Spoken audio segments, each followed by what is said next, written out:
tahun 90-an, terjadi peristiwa yang menggemparkan dunia di Afrika. Dunia saat itu gempar dengan berita besar, seorang bayi berumur 2 bulan dari keluarga Katolik di daratan Afrika yang menolak dibaptis. Ia dilahirkan di kota Arusha, Tanzania.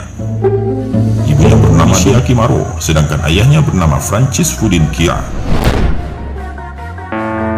Suatu hari di bulan Desember 1993, tangis bayi membahagiakan keluarga itu. Sadar bahwa bayinya Laki-laki mereka lebih bergembira lagi. Bagaimana pemeluk agama Katolik lainnya, Domisia dan Francis juga menyambut bayinya dengan ritual-ritual Nasrani. Mereka pun ke gereja untuk dibaptis secepatnya. Tidak ada yang aneh saat mereka melangkah ke gereja.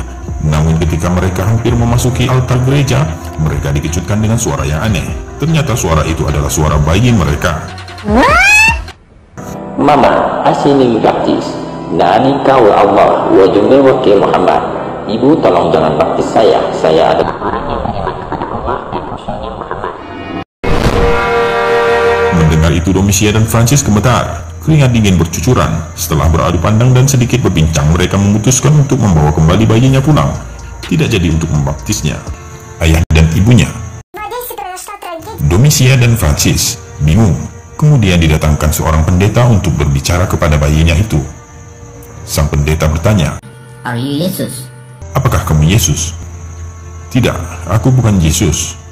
Aku diciptakan oleh Tuhan, Tuhan yang sama dengan yang menciptakan Yesus.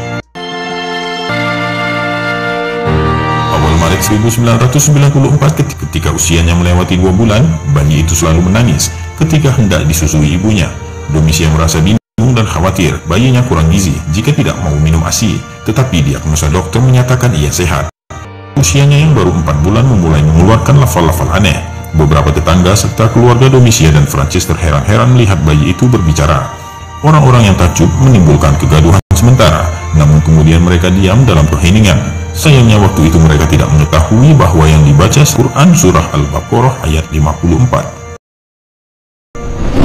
Domisia khawatir anaknya kerasukan setan. Ia pun membawa bayi itu ke pastur, namun tetap saja Syarifuddin Khalifah mengulang-ulang ayat itu hingga kemudian cerita bayi kerasukan setan itu terdengar oleh Abu Ayyub, salah seorang muslim yang tinggal di daerah itu.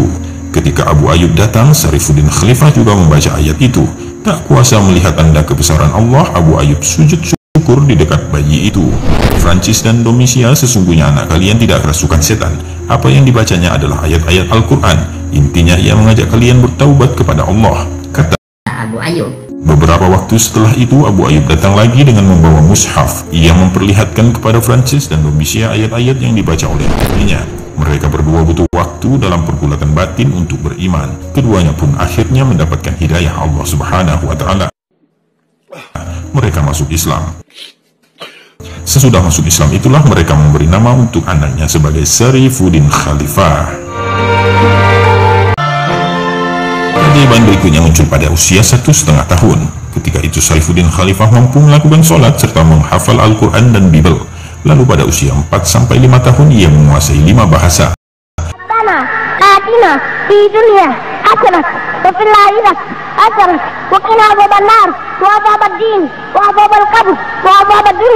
Usia itu Syarifuddin Khalifah mulai melakukan syafari dakwah ke berbagai penjuru Tanzania hingga ke luar negeri. Hasilnya lebih dari 1.000 orang masuk Islam.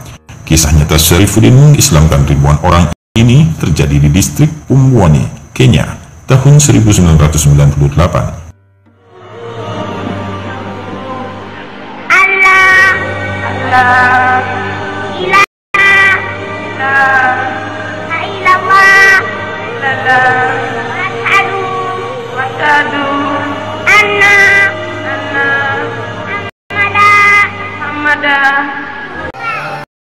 Ribuan orang telah berkumpul di lapangan untuk melihat bocah ajaib ini. Syarifuddin Khalifah, usianya baru 5 tahun, tetapi namanya telah menjadi buah bibir. Oh my God! Karena pada usia itu, ia telah menguasai 5 bahasa. Oleh umat Islam Afrika, Syarifuddin dijuluki Miracle Kid of East Africa.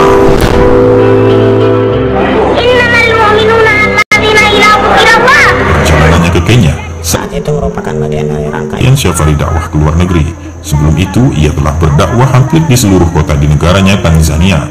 Masyarakat Kenya mengetahui keajaiban Syarifuddin dari mulut ke mulut. Beberapa waktu kemudian, Syekh kecil yang mereka nantikan akhirnya tiba. Ia datang dengan pengawalan ketat layaknya seorang presiden. Oh my God! Ribuan orang yang menanti Syarifuddin Khalifah rupanya bukan hanya orang Muslim.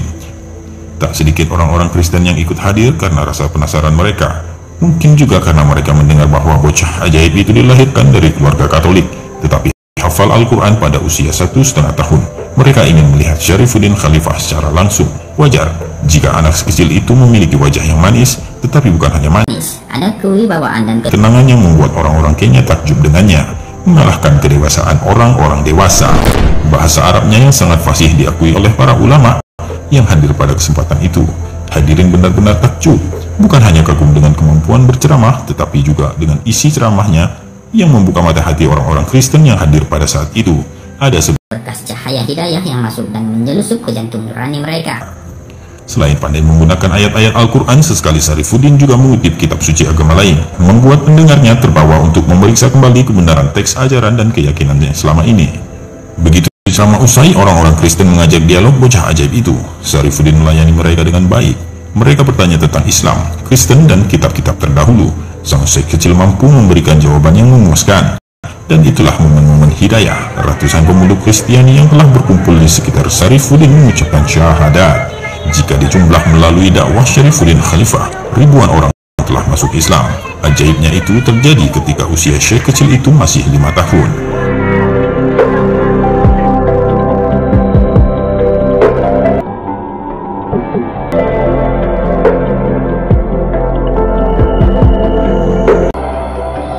Mungkin Anda akan terheran-heran, bahkan tidak percaya jika ada orang yang bilang bahwa di zaman modern ini ada seorang anak dari keluarga non-muslim yang hafal Al-Quran dan bisa sholat pada umur 1,5 tahun.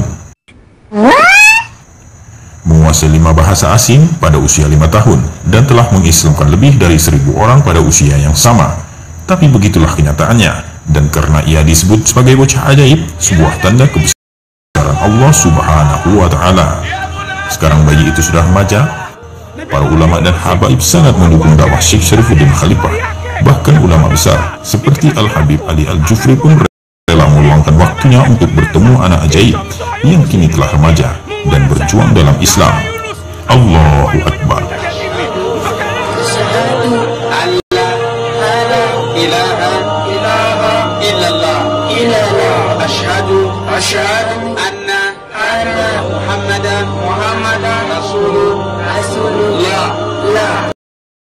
Natamka kwa ulimi na tunakubali kwa roho yetu hakuna mola apasaye